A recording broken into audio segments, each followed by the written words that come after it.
Hey guys, I'm Josh from Layzee Acres. Thanks for tuning in. We're saving the world one trailer at a time. Today we're going to do an orientation on the Springdale Mini. The point of this video is just to give something for customers to refer back to after they've done their orientation, or for the customers who can't come do an orientation in person, or maybe there's some customers out there who are looking to get into a Springdale or get into a J-Flight and they want to find out what kind of maintenance is involved, how you operate this thing, just get a better idea how to use a trailer. The problem with these videos is they're going to be boring, they're going to be long. You're going to want to skip through some sections if you know how to use X appliance, which is fine, I'm not offended. The other problem with these videos is they often make changes, so like halfway through the year they'll make a change on this appliance or make a change on that. So this will be as accurate as it can be at the time of filming. We hope you enjoy the videos, and let's start on the outside of this one. Hey guys, we're on the outside of this Springdale. Let's try to figure out how this thing works. Right up front here we have our coupler. This coupler here on this Springdale and all these Springdales is good for a 2 5/16 ball. So that's what you're going to need to have in your hitch. Basically the ball is going to come in underneath here, go up and in, and then you're going to lock this coupler down and lock in the ball in place. You need to put a pin in through here right away so you don't forget to do it for later. So that's the first thing. Pin through the coupler. Then you have your chains here. They need to crisscross. So you're going to crisscross underneath the hitch and hook onto the truck itself or the vehicle itself. Okay, that's the second thing. Third thing is our breakaway cable.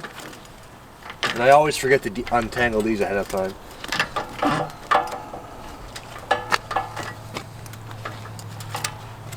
There we go. All right.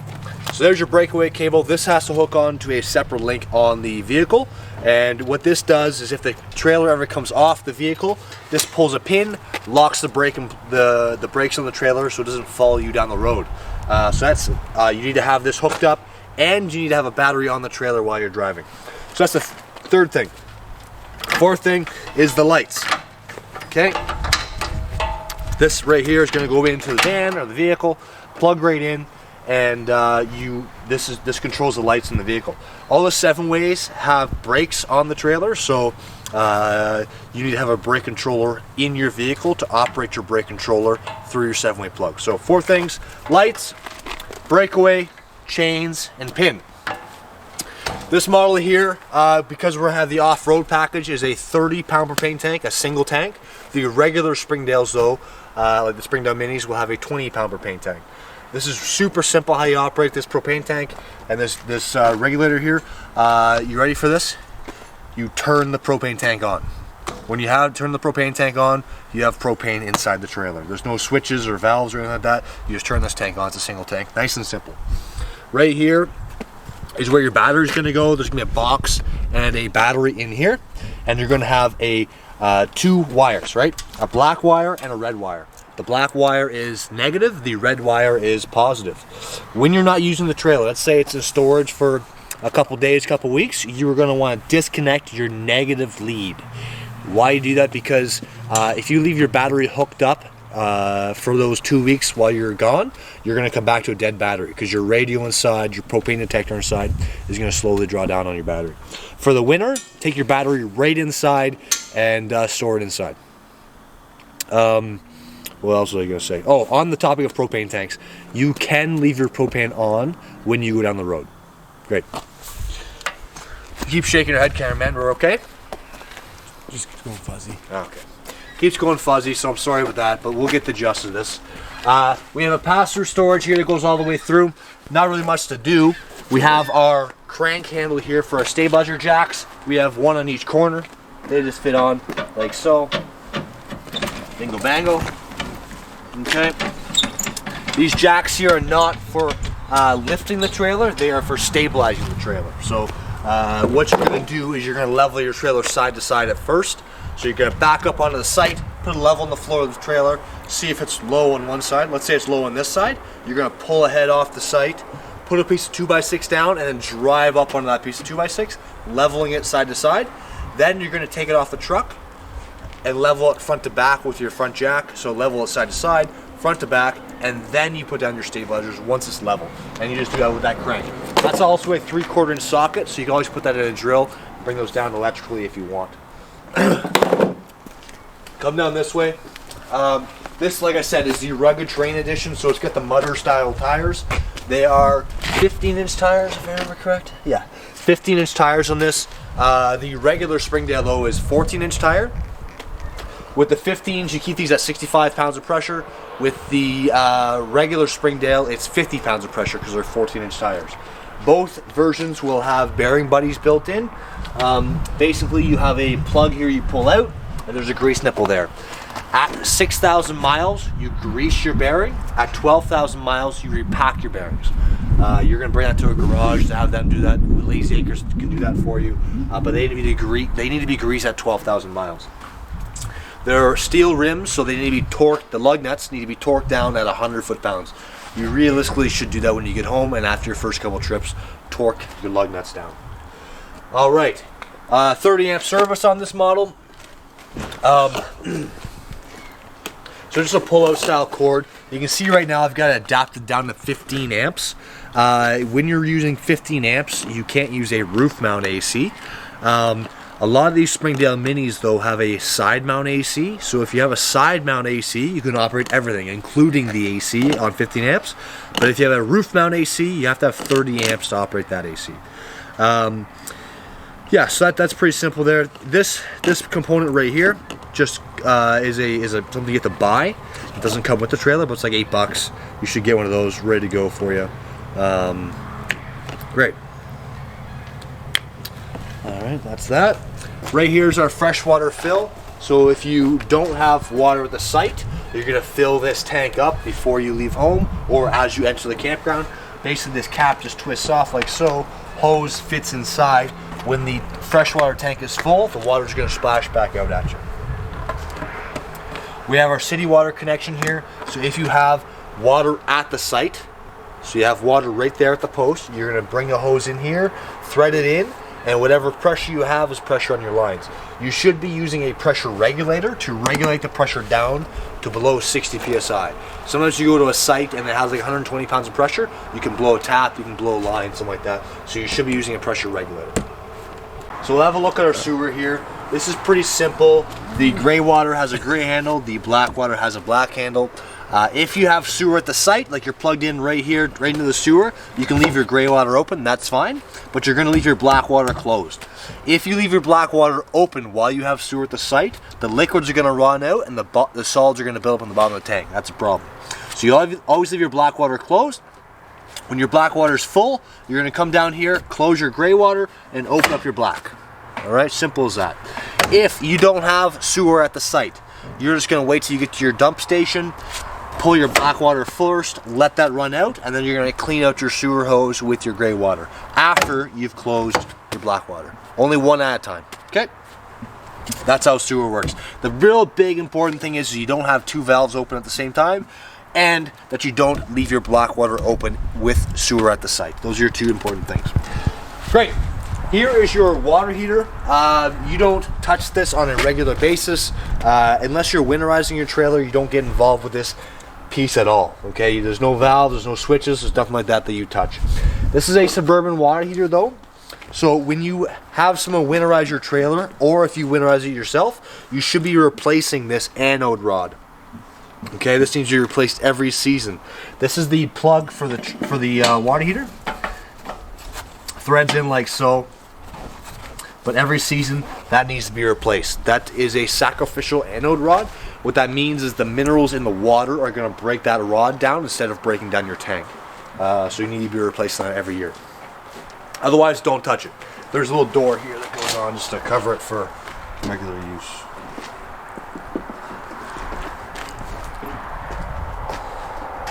Come on, Josh. Everything's harder to do with gloves on, but it's cold out here.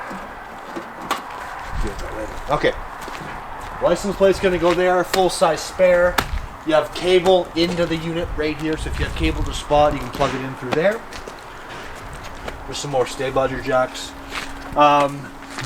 This is new for 2020.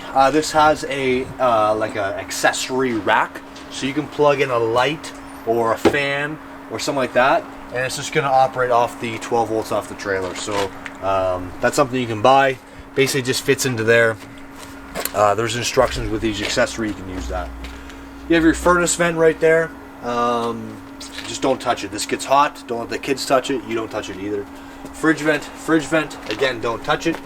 Outside receptacle. You can use this, of course. If this isn't working, it's probably because your GFI in the washroom's kicked. So just keep that in mind. We have a range hood vent here. So when you're traveling, you keep these tabs up, blocking that in place. When you're at your location, you flip these tabs down, and then the fan on the inside is gonna blow out this flap and vent the fumes outside. We have outside speakers. You control those from your radio. We have lights here on the awning. You can turn those on and off from the inside. And for 2020, they put an electric awning on. Pretty nice and simple how this works. Let's do that right now. So I'm just going to come in here, push extend.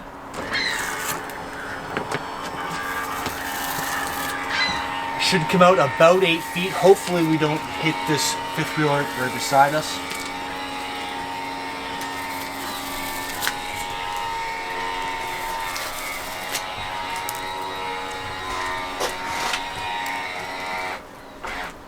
Right on. So comes out to about there. You can go out a little further, but we're pretty close to that trailer there. This is pretty simple how you can adjust the pitch. Basically what you do is you loosen off. So what I mean by pitch is you can lower one side over the other.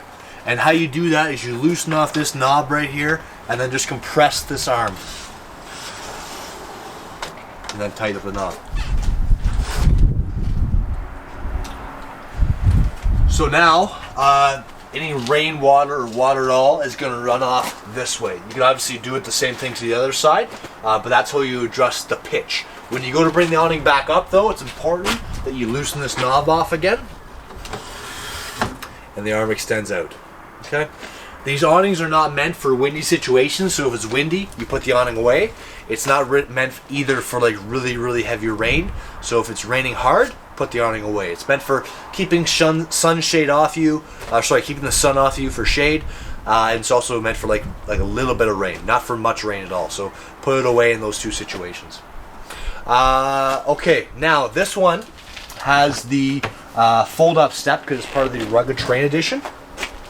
So this goes up nice and easy, flips up, locks into place. Piece of cake, right? Now sometimes though you're going to come to some ground that's uneven, and you're going to need to adjust one of these legs. So to do that, you pull this pin out right here. Okay. And you shorten up one leg or lengthen one leg. Okay. Pretty straightforward stuff.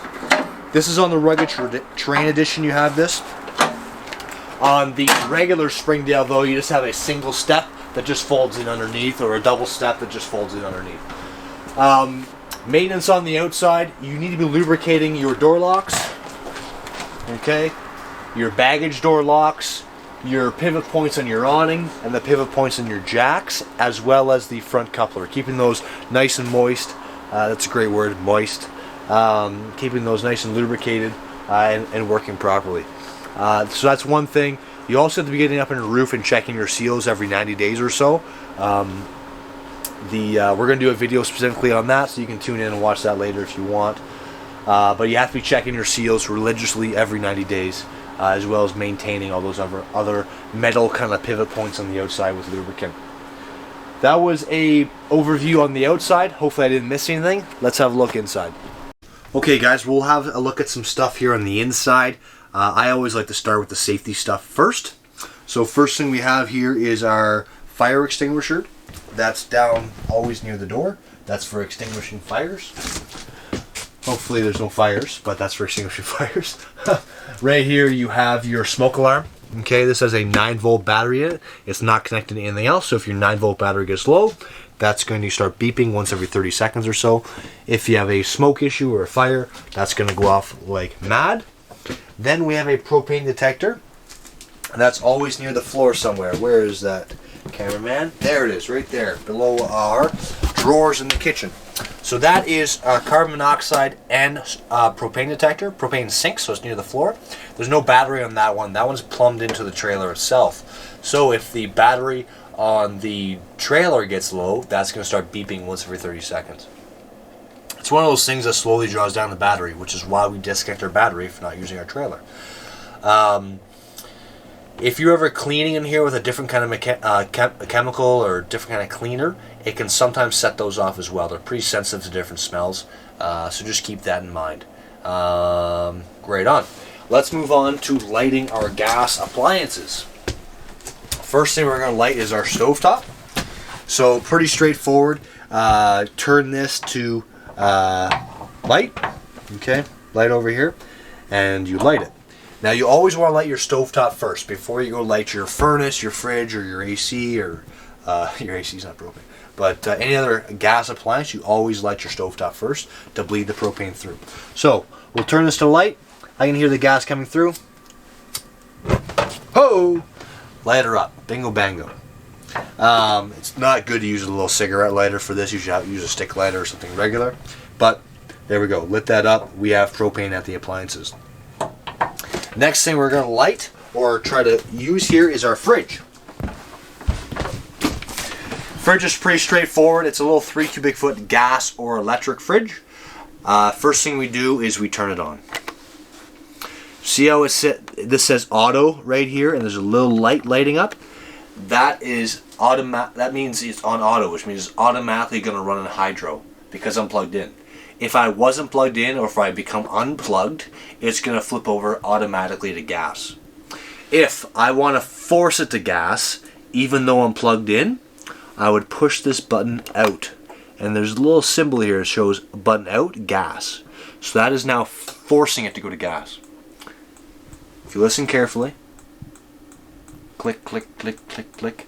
That's the fridge trying to light on gas. Alright? I push it in. It's on hydro or auto if I have hydro. And if I don't have hydro, it'll flip over to gas. That's where you're going to want to leave it. On or off, auto. Just a little fridge, freezer built in, pretty straightforward stuff. Okay. Whether it's this fridge or the bigger fridge in the Springdale, it operates just the same. Great. Next thing we're going to do is light the furnace. Now stand up, cameraman. Your brake's over. Okay. The furnace is really straightforward. Get the strap out of the way. It's just a straight thermostat. So all the way over to the left is off. From there, you just adjust the temperature. Okay. There's no numbers on here, so you're just going to have to get a feel for what you feel is comfortable. Maybe make a mark on the thermostat itself. So the fan comes on. You're going to, on the outside of the trailer, you're going to hear a click, click, click, click, and then the roar of the flame. When I shut this off, the flame will go out, but the furnace will continue to run to get out the excess heat or any propane or anything like that. So that's going to run here for another minute and a half or so while we talk.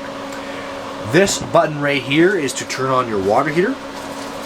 So you don't have to go and light this anymore, but you have to flip the switch. So basically you flip the switch on. It's going to try to light on gas here. If it doesn't light on gas, this DSI fault light will stay on. Okay? It goes out when it's trying to light. If it stays out, your water heater is lit, you're good to go. If this comes back on, that means it did not light. It'll try to light 3 times by itself. After the 3rd time, this light will stay on for you. What do you do at that point? You turn it off, turn it back on. Okay? The water heater on this one is all the way at the back of the trailer, and on a lot of trailers is all the way at the back. So sometimes it takes a little bit to get the air out of the lines. We try to help with that by bleeding through the propane at the stovetop, but it may take a couple tries to light this. Right above this switch here is your water pump. So if you have water in your freshwater tank, so you're not using the city water, you have water in your tank, you're going to turn your water pump on. The pump is going to pump water from the freshwater tank to your taps and your toilets and operate everything for you nice and easy. Again, if you have water at the site, you're plugged in, you're just going to use the city water connection. That's easy. If you have water in the freshwater tank, that's when you turn the water pump on. Okay, right above us here is our TV. Some Springdales will have a TV, some will not. It's an option. But right here at the TV, we have a coax fitting. This is for cable or TV antenna. The antenna on this model is up all the time. It's not like you're cranking anything up. It's just up there. But that black switch there, turning on or off that light, is the booster for the TV antenna. So if you want to use the TV antenna, you turn it on. If you want to use cable, you turn it off. That's the option there. If you're trying to use the cable, like the park cable, and you have the antenna booster on, it's going to scramble the signal. It's not going to work for you. For the TV itself, you need to strap this back for travel. Okay, something like this.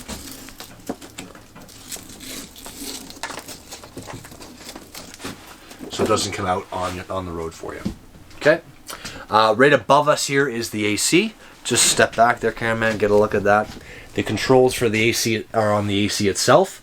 The other style of AC we'll see in the Springdales are the side mount AC. It's going to operate just the same, but the controls are on the AC over there. This one's right here though. So where this is the indicator right here. So if I turn it to low fan, it's just the fan on the AC. If I turn it to high fan, it's just the fan on the AC.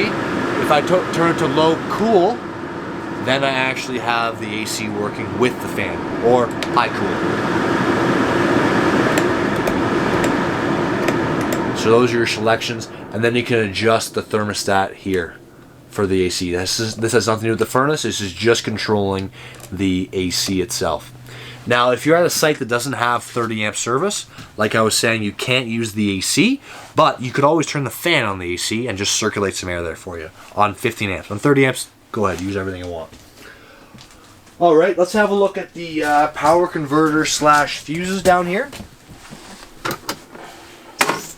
So they are labeled. It's hard to see in the camera, I understand the actual labels, but the breakers are here on the left and the fuses are on the right. If the breaker is kicked, it will look something like that, so you just reset it. If a fuse is blown, there's a red light beside each fuse, letting you know that's the fuse is blown. So if you have an electrical issue of some kind, this is the first place you're going to look to see if a breaker is kicked or a fuse is blown. Inside the washer, not really much to say. The important thing is you leave water in your toilet bowl. If your toilet bowl is dry, the stink from the black water tank is going to come up into the trailer. So you want to leave a couple inches of water in the bowl, keeping the stink down there. When you're traveling though, you really can't do that because the water's going to splash all over the place. So we've been trying to put max airs on all our vents. So what you can do while you're traveling now is you can leave your vent open while you travel, if you have a max air cover. If you don't have a max air cover, you can't leave it on. It's going to fly off. So if you don't have a max air cover, get a max air cover. If you do have a max air cover, you can just leave this vent open while you travel, or for the winter or when it's raining. Pretty straightforward stuff all through here. Oh, this is the GFI I was telling you about. So if your outside receptacle's not working or your kitchen receptacle's not working, it's probably because this GFI is kicked. How are we doing, cameraman? Do you think we've touched everything? Tank levels. Oh, yes, good call. I missed talking about the levels on your tank, so you can push this button here and see how full the tank is. So I'm going to push black. It reads empty. If it was 1/3 full or 2/3 full or full all the way, it would light up those lights. Now, the black water is unreliable. You just drained your tank, but you come in here, check it, it's going to read 2/3 full, and that's because there's debris on the tank itself. So the black water is unreliable, but the gray, the battery, and the fresh is very reliable. Okay. I realized also that I didn't touch on the radio at all. So you just have a little radio in here, pretty straightforward. You have a zone 1 and a zone 2, so that's for controlling your inside or your outside speakers. You can turn this bad boy on. It may just come on really loud here, so sorry. There it is.